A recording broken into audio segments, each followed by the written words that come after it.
Hey guys, I'm here. Welcome back for the final episode of Season 2 of House of the Dragon. The last episode ended with Rhaenyra flexing her brand new nukes right into Aemond's face as Ulf took off on his brand new dragon, went soaring uncontrollably through King's Landing, which set off all the alarm bells. But that way that led to the reveal to all the dragons, the Dragonstone, to Aemond hopping on Vhagar, flying out, and Rhaenyra just being like, yeah, look what I got.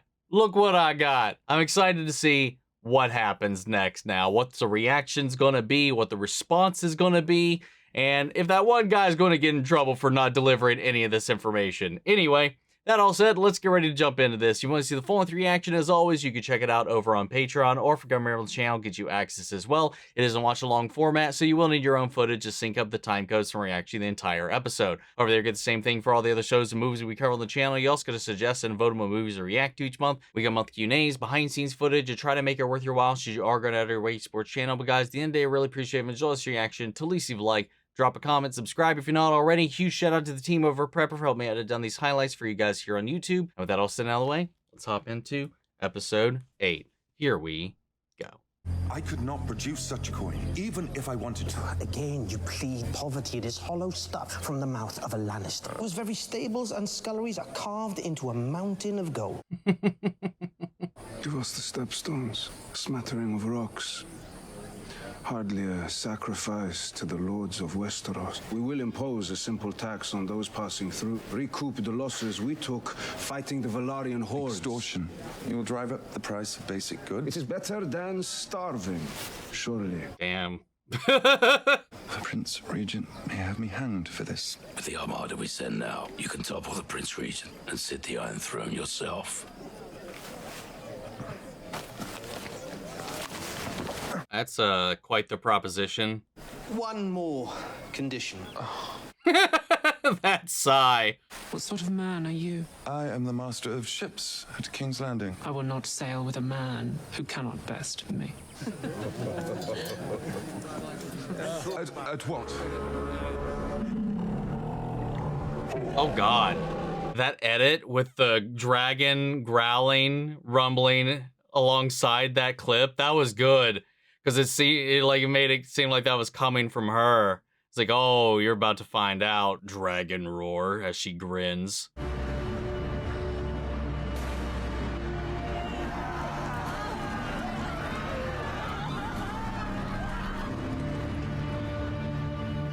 Well, what was that? I must ask you, Your Grace, to steel yourself. We must leave King's Landing quickly, and we will not return for some time. Oh, The Pretender has found 3 new riders for her dragons. That's impossible. Your brother thought the same. that's why. He flew to challenge her and was rebuffed. Fled in terror, from what I hear. Those are the whispers going Be around. that as it may, he has gone in Interesting. fury to Sharp Point and laid waste to the whole of the town. That's what that was. So he's just kind of lashing out. You know, it's like, oh, shit, I can't do anything here, so I'll just go burn what I can. I am the king. Why must I run? Because the Prince Regent is going to kill you. You were in danger before, and now he is thwarted and he is angry. There is no telling what he will do, but we have an opportunity while he is An away. opportunity to push him out. Take me to my throne. And once he returns, I shall take him prisoner. And what then? When Rhaenyra descends on you with her 7 dragons and you without Vhagar, what then?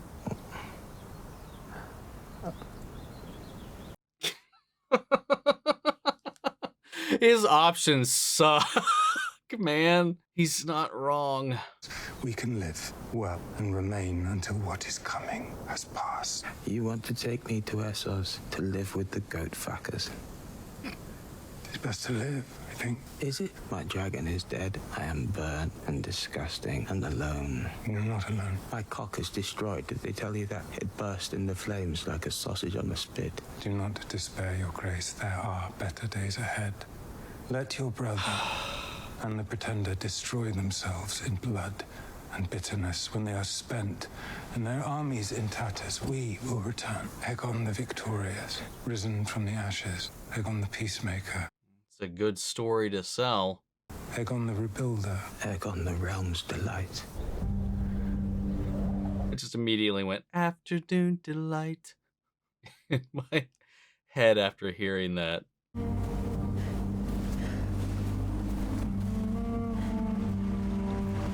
We gotta catch an eye on this dragon, right? Before we close out this season? The one roaming around out here in the Vale?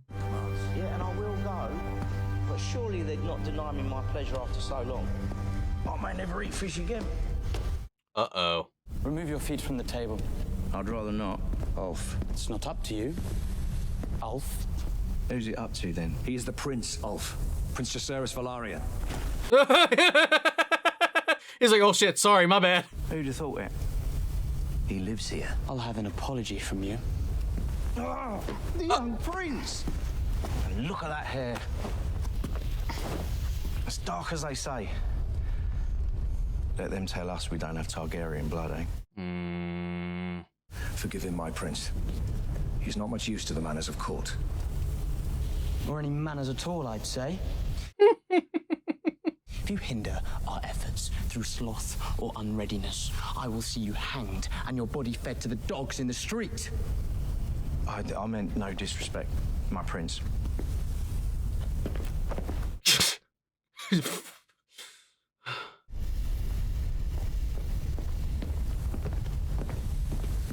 So we have Ulf and we have Hugh. I know their names now. Now the deed is done, I cannot erase my doubts. We know little of who they are, and what is the strength of their character. Adam of Hull, at least, is known to you. Adam of who? I don't know who you're talking about. This Adam? Vhagar has ever been our foremost threat, and she is now overmatched. Vhagar's not his only dragon. The third brother is untested. He's never left Old Town, and his dragon is younger than Vermax. But a dragon nonetheless. And you forget another. Helena, she does not ride. She has no taste for it. She may yet be compelled. She is formidable. Still, Helena is no warrior. I wonder how that's... I don't know. I feel like that might be something we're gonna have to worry about, though. Helena or no Helena. How goes the sea snake? We'll rejoin the blockade on the morrow. My ship is no longer the sea snake. She was a testament to my own glory. I've given her a new name. Oh. Queen who never was. Oh. Your Grace, you are ready. You have 6 dragons under your banner. My ships sail at your command, but the Lannisters are marching. And the high towers from Old Town. You must crush this beast.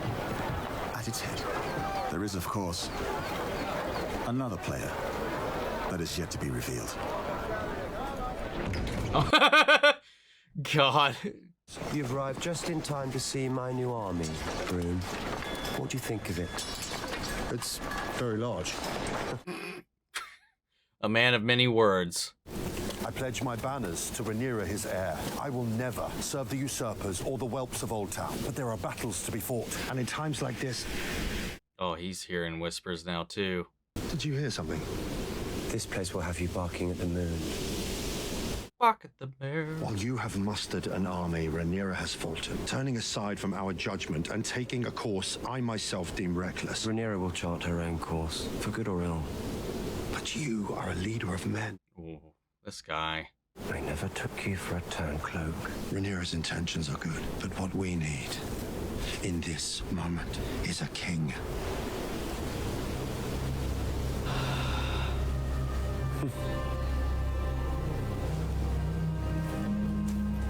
Well, fuck. That didn't go how I thought it was gonna go.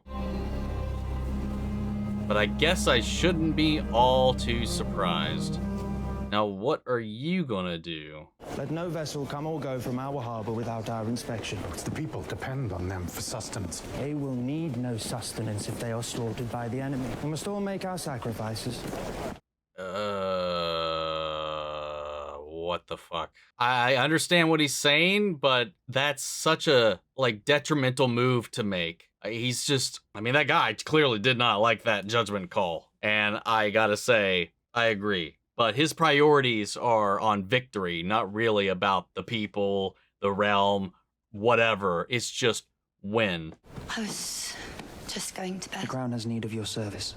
Now. The pretenders raise new riders against us, and we must answer in kind. I need you to fly with Dreamfire to battle. Aemond. I do not wish to fight. Our wishes must take second place now. It isn't a question. They have defiled our birthrights. We are in peril today more than yesterday. Peril that moved you to burn the town of Sharppoint. Peril or basest fury at your own humiliation. You wish to rule the Seven Kingdoms, but you rain ruin and death upon its small folk when you've been insulted, because it makes you feel strong. And now you seek to corrupt your sister, of all our line the gentlest and most deserving of your protection. Who will protect her if she cannot protect herself? And who will she be if her mind is broken? It is no longer our rule that is threatened. Our very lives, would you not have us prevail? Not like this. Wow.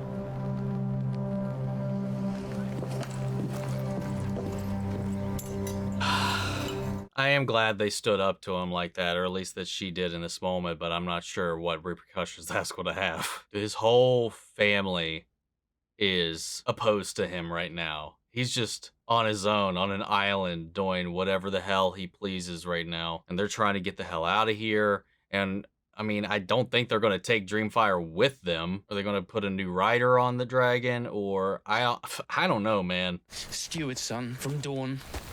Fucking the Queen of the Seven Kingdoms. Former queen. She has broken no oath for all I may have done. I could send you to the war. She saved my life. Twice. Once from the headsman's axe and once from myself. Since then, she has been the beacon I follow.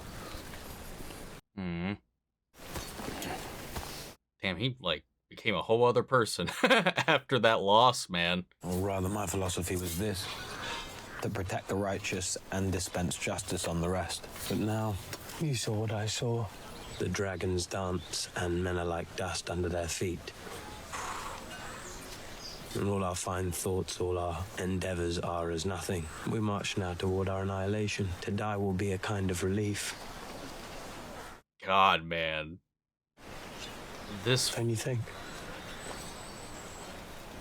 Yeah. that battle fucked him up.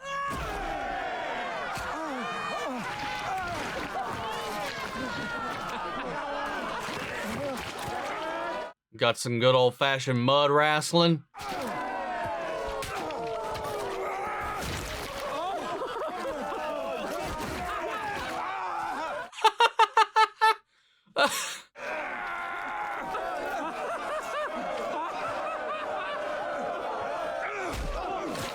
Oh, God. You will testify to the worth of the ambassador by agreeing to his most humble request. I will most certainly consider it after dinner. In a shower, I would hope. Have you ever eaten the flesh of your enemies? Wait, what, I have not, and I would not. So you reject the hospitality of my house? I mean, if that's what you're offering. Fucking with him, right? Yeah, okay, thank God. What do you take me for? Just... Come.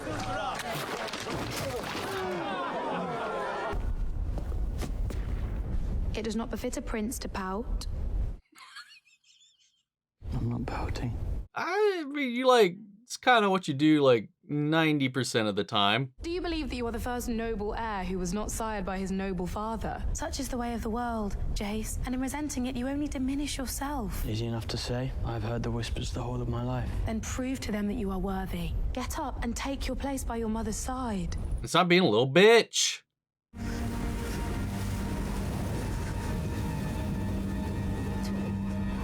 Why is she just out here? Is she just looking for it? Like, she's roughing and toughing it out there for whatever reason. Like, no supplies, no nothing, drinking from the creek, and then taking cover under a rock, under a boulder. Like, what's the plan? Salute the captain's daughter. You have proven yourself most accommodating and more accomplished than one would think. I will be pleased to sail at your side, and my captain's with me. Well, there we go. But that doesn't bode well for, To the gullet on the morrow! I'm a little worried about Corlys and his fleet, but we'll see. We'll see what happens. Oh, before you go, Lord Tyland, you are a handsome man, and you have proven your worth and virility. Okay. I wish to have children by you. I want you to fuck my wives. How many wives do you have? No, I want to know. I want to know the answer to that question. Taming a dragon's thirsty work. Oh, and some more of these little birds. Oaf the oaf over here. Serve me well, and I will make you knights of the realm. We will not fail you, my queen. What must we do? We must strike while we have the advantage. Learn your beasts and your commands. You will fly in 2 days' time. Oh. Prince Regent cannot defend against all of us. I'll take him on myself. Silver Wings a go as she is. We're afraid of nothing, even if you are. There will be time enough to see which one of us is a coward. I said more of these little birds. A knight will comport himself with grace at the Queen's table. Best make me a knight then. He was like, I ain't one yet. You forget yourself, friend. Sense of humor do you all good. I mean, he's not wrong there, but he is being a fucking ungracious little bitch. There is a message from Harrenhal, Your Grace. Finally! Oh god, though, what is it gonna say? The Castellan, Sir Simon Strong. Daemon has raised his army. Oh. I will not allow it. Adam, come with me. Are they gonna fly on Harrenhal? The thing is, too, it's the guy she sent, too. Daemon really didn't respond yet. We don't know where his head is at the moment, especially after these last couple of nighttime visits. And then see what she's got to say tonight. You never sleep, witch. I'm going to the Godswood.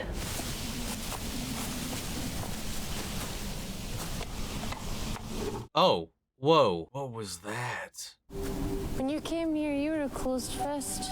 You wished to bend the world to your will. But you've discovered, I think, that this world will not be governed. There are omens here for those who seek them. You do not scoff.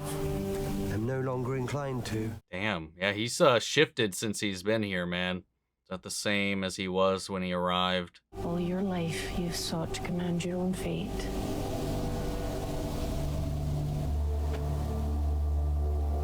But today you are ready.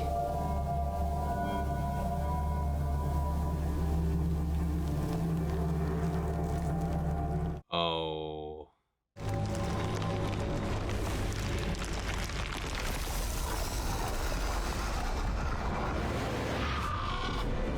Oh. Oh. Oh.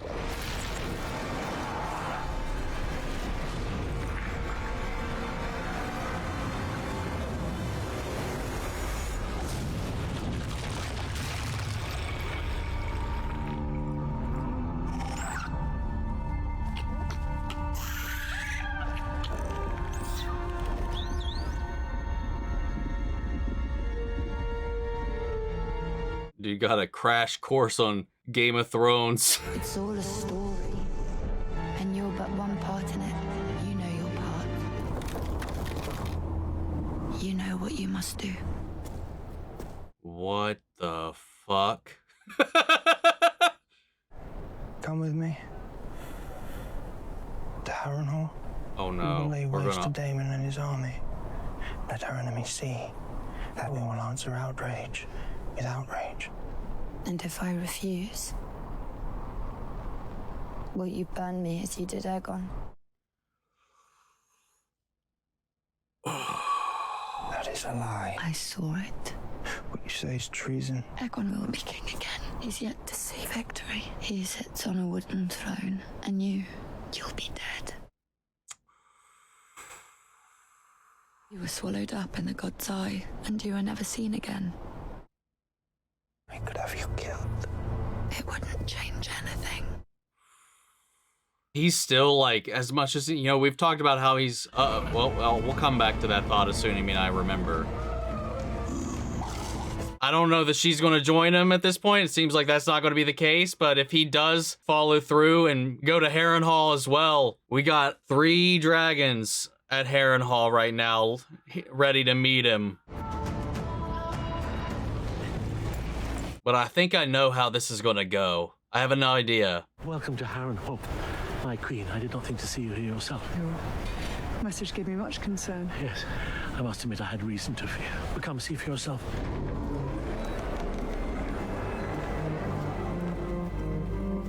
Here he comes.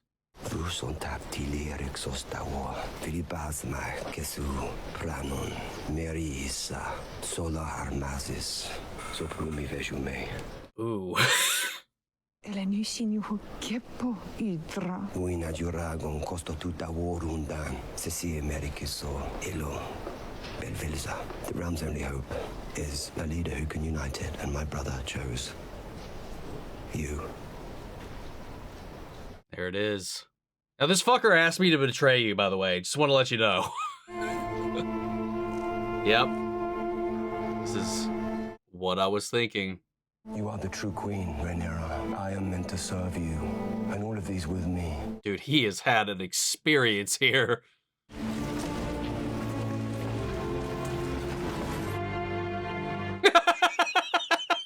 He's like,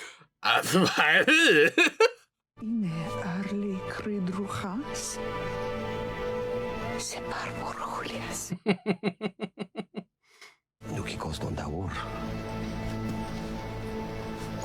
Silutan. Aw. For every one of us who falls, 100 of them, there will be no mercy. We fight for our queen.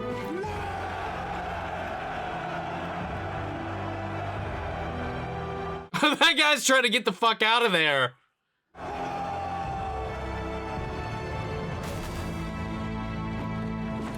Man, Harrenhal turned him around. What I was going to say earlier, you know, Daemon and Aemond were very much so like running like this as kind of very similar characters. Meanwhile, he went to Harrenhal and has had this entire religious experience, this eye-opening awakening of his own faults, his flaws, their spot in history. It really scaled him down and brought him down to reality a little bit, humbled him. Meanwhile, Aemond is just continuing on as he always has been. He's just resilient in his ways. So it's like we get to see a version of Daemon where he learns and adapts and evolves. Meanwhile, the one that is staying his course and leading himself into self-destruction. You have been given a position to which all who serve here aspire. I will endeavor to improve myself. I am trying to help you. You want to help me? Is this the help you offer after all these years? Do you know what it was like for us? To grow up fatherless? To be sneered upon as bastards? Never sure of the bread to feed us? Do you know what hunger does to a boy? What grief does? Or shame? You are dismissed. No, you need to hear this, man. The man who side me walked past with his son and heir, with the fur around his shoulders, and now that boy is dead. And his sister before him. And the heir that took his place. And now you remember I live. I will serve you because I must. But if it is all the same, I will decline any offers of help. If I survive this war, I'll continue as I began, alone.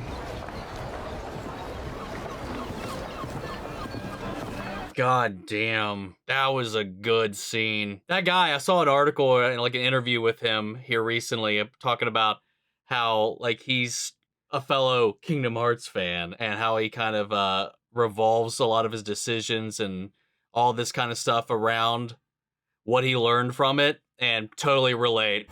Oh my God, I love it. And we finally found this dragon. Shit! Stop! God damn it! So yeah, that made Alan rise like a lot on my character sheet, man. The gods favor you. They put the means to victory in your hands. To claim it, I must strike. And in striking, I doom thousands to their deaths. I do not believe my father would have wished this. He's trying to avoid it. Begging your pardon, Your Grace. I had to see you. Oh, shit. Why have you come here? Because I lost my way, or rather it was taken from me. All those I put my faith in, my husband, my father, my lover, my son. The incorruptible queen sullies herself with a lover. Do not judge me for what you yourself have done. Your father died, I took comfort with another. I would take my daughter and her child and leave it all behind. It's too late. You said it yourself. Blood has been shed. Cities burned. And you wish to wash your hands of what you yourself set in motion. Both Americans are blaming me. I did only what I thought your father wanted. Did you come here thinking you would be absolved? Oh, she went right back to biting her nails again. Aemond will soon fly to join Cole in the Riverlands. Helena as queen will be the crown's authority. If you come then to King's Landing, I will see to it that our guards throw down their arms. Once you take the throne, this senseless war must end. What of Aegon? He still heeds his mother. I believe I can prevail upon him to bend the knee. No, still. You imagine you can have all you want without paying too high a price. A price I have no choice but to pay. Is to set things right. If I am to take the throne, I must put an end to the opposition. I must take Aegon's head. I think Aegon's going to surprise us. Aemond's going to fall prey to his hubris, and Aegon's going to use this underestimation to do something, I think. Maybe not now, but eventually. Will you shrink from what you set out to do, or will you see it through? A son for a son. Oof.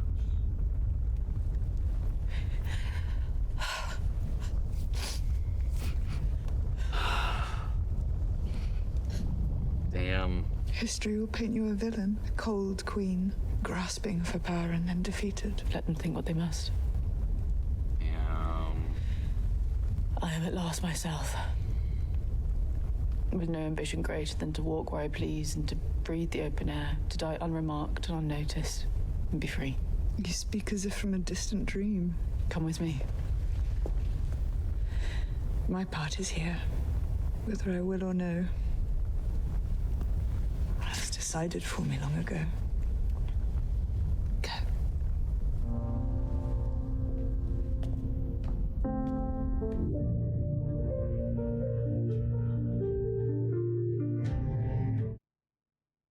Looking pretty good there, Ulf. Oh, what if she claims this dragon? That didn't even cross my mind. Maybe that's why she's out here. You know, she was rejected by the ones back home. But what if this one takes her?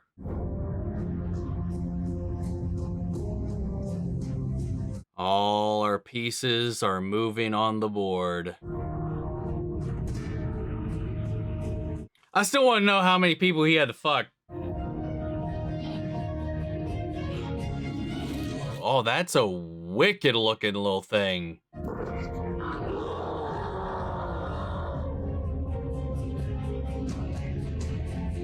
Oh, Otto? They were talking about where he was missing. Who's got Otto? And they're fleeing. God, man. Oh, what a shot. Oh, yo.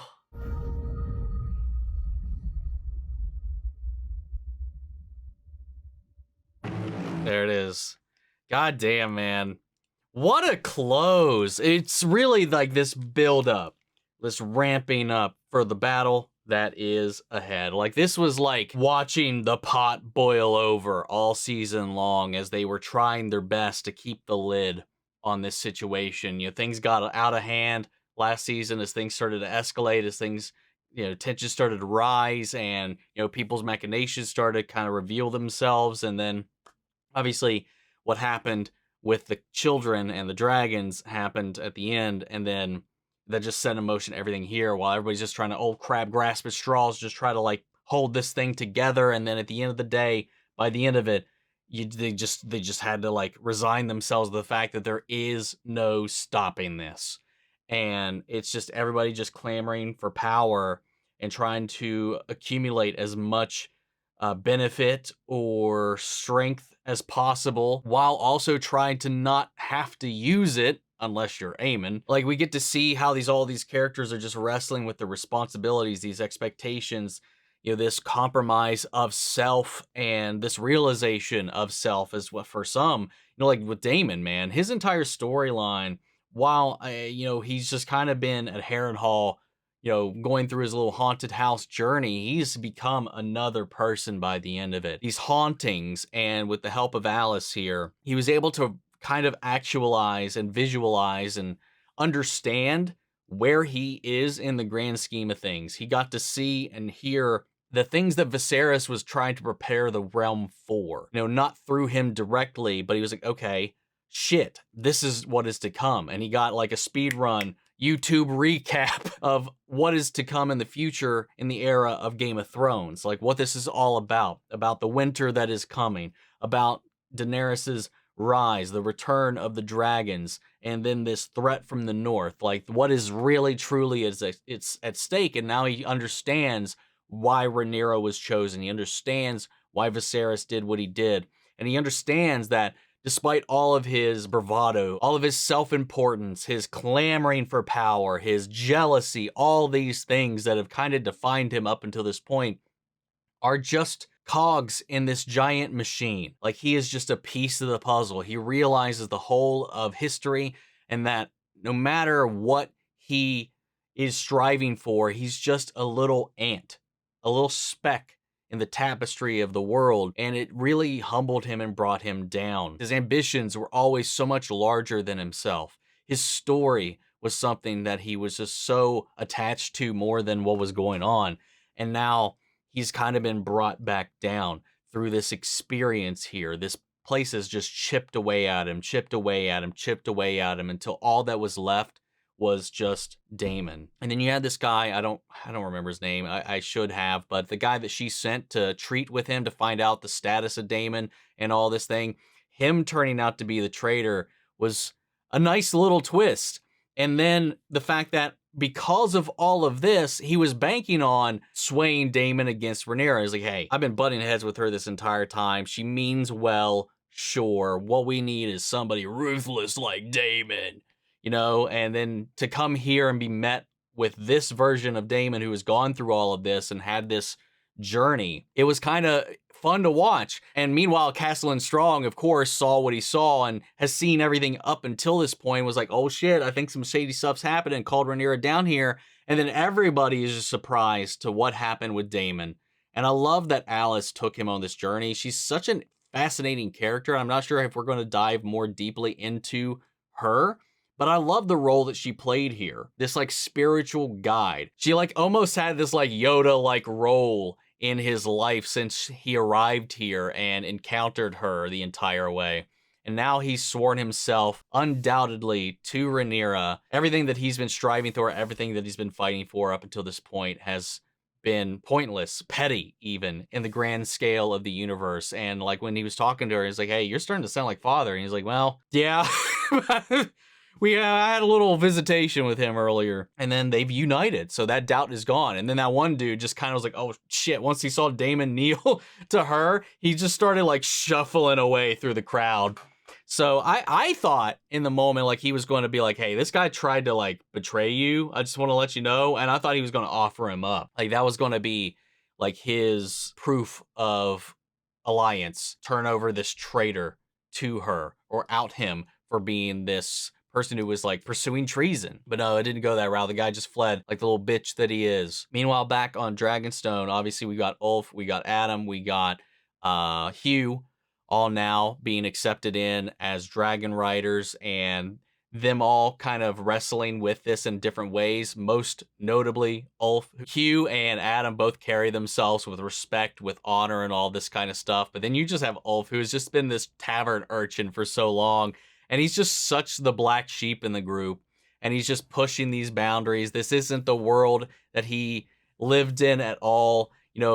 Adam and Hugh have both interacted with people of status, of power, their entire lives, being a shipwright and him being a blacksmith and all that kind of stuff. Like, so they've had to like learn their manners and whatever, but Ulf is just unfiltered, and he's just being met with this malice.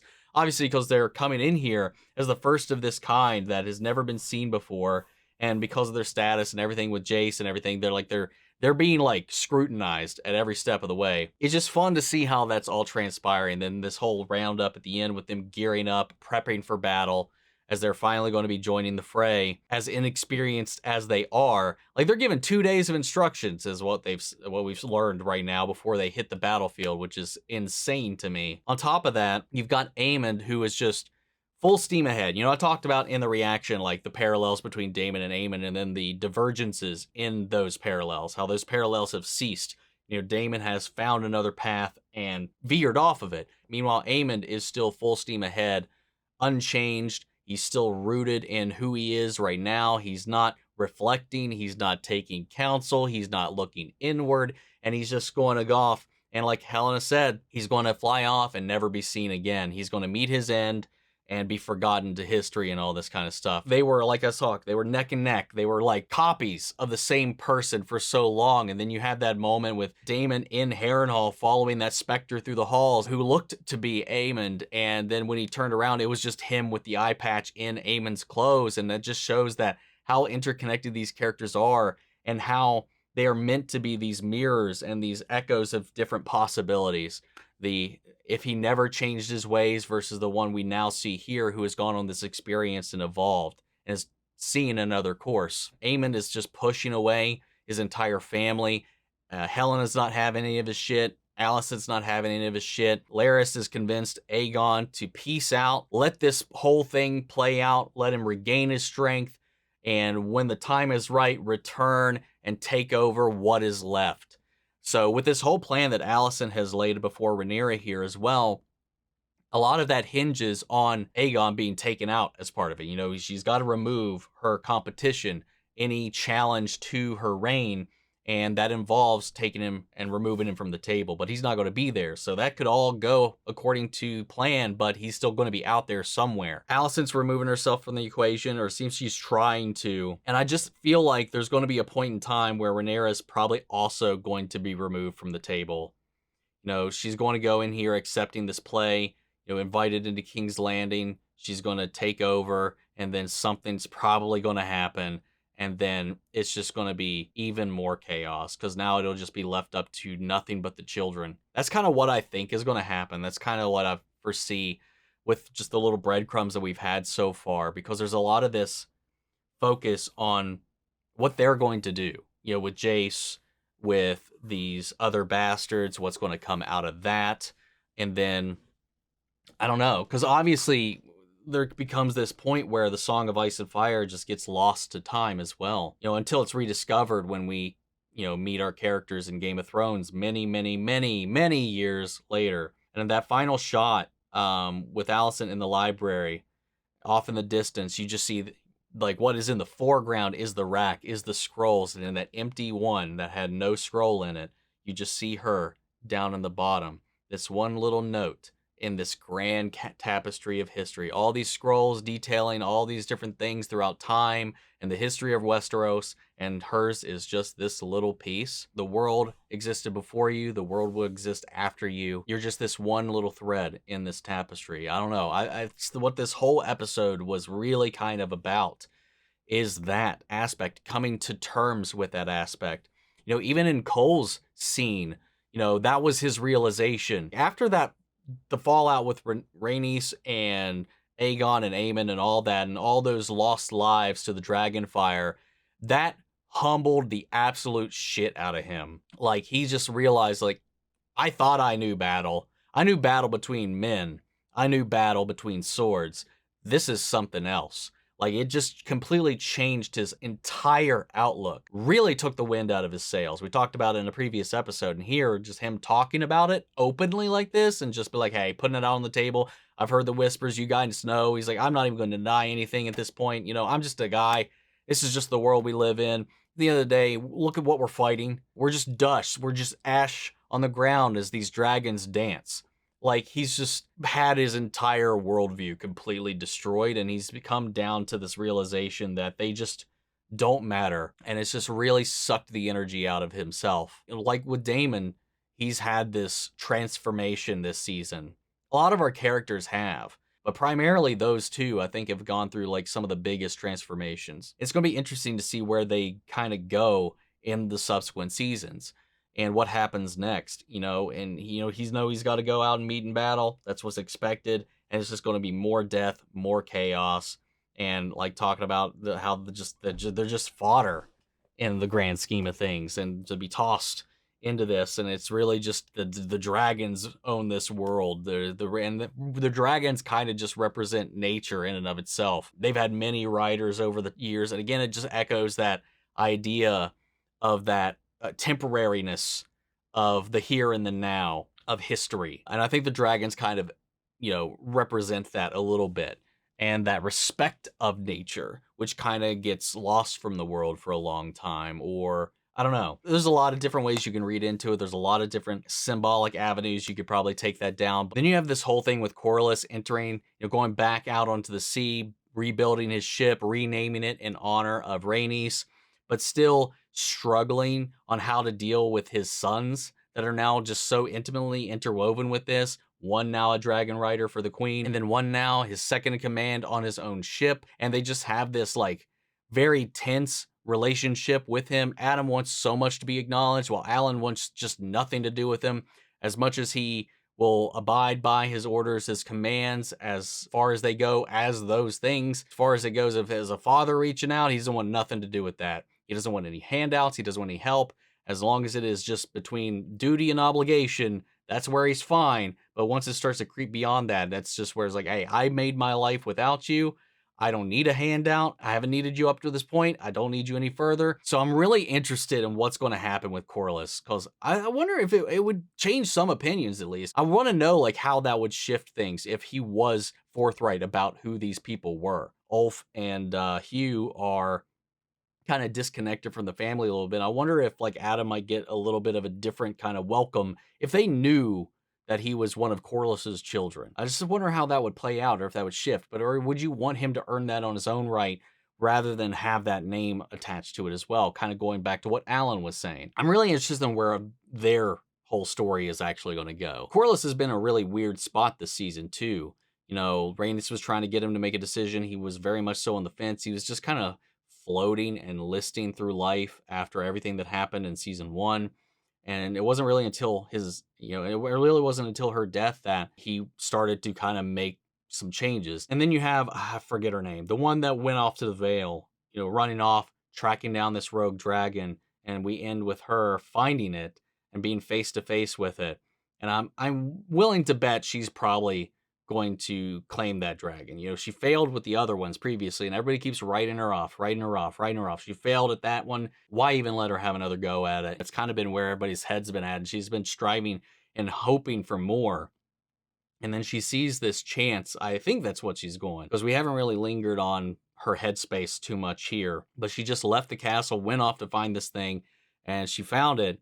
And I think she's going to surprise some people and claim that dragon, or be claimed in return. She may not have been a good fit for the dragons they tried with before. This may be a wholly different case. I don't know. I think that'll be interesting. One way I would like to describe this season, because it's definitely just a season that has been building up to the battle that is to come, building up the stakes, building up our characters before we get into the real chaos that is around the corner. And it just feels like, that opening note in The Dark Knight, as all the stuff is happening in that opening sequence with the bank robbery, that I don't even know that discordant rising single note throughout that entire thing. That's what this feels like. It's just like, it's meant to unsettle you. It's this crescendoing thing that is just gradually building in the background, but it never gives you that release. And I think because of that, I'm sure there's going to be a lot of people that bump into that, not getting that release, being a little left unsatisfied because of that lack of payoff to have that tension relieved before we went into the next season. But I think that's kind of what they're trying to do here. They're trying to leave us in this place of discomfort, because that's what this whole thing is.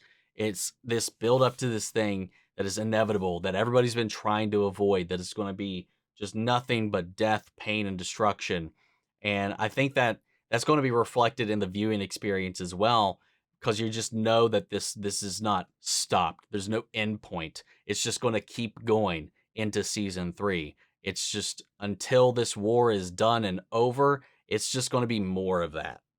And that's kind of, I think that's kind of an interesting way to structure this. I really enjoyed the season. I love what they did with the characters. I love how we spent this time trying to wrestle with the ramifications of the weight of all of this, of these decisions, of these actions, the consequences of just these little like snap judgments that a lot of characters make. You know, it's like, hey, that was your instinctual gut reaction, but was it the right thing to do? There was a lot of contemplation on all this because there's so much at stake. Because once they send these dragons out there, the whole thing changes. And it did. When they fought under that battle at Rook's Rest, man, everything changed when the Dragon Nation attacked. You know? But yeah, man, I'd love to hear from you all. How do you feel about the season? How do you feel about all these little, you know, character journeys that everybody went on this season? I would love to hear from you guys. So sound off the comments. Let me know your thoughts down below. We'll carry the conversation after the video. Hope you enjoyed the reaction. If it did, leave a like, drop a comment, subscribe if you're not already. Remember, if you want to see the full-length reaction, you check it out over on Patreon or forget my Emerald channel, get you access as well. And speaking of before we go, I want to shout out our channel legends. Manny Share, Your Course, Melito, Robert Anguiano, Jeffrey Hale, Jake Contrell, Eric Official, Casey Wood, and Russell Crockett. Thank you guys so much for continued support. That's it for this video, guys. I'll see you all in the next one. Take care, everybody.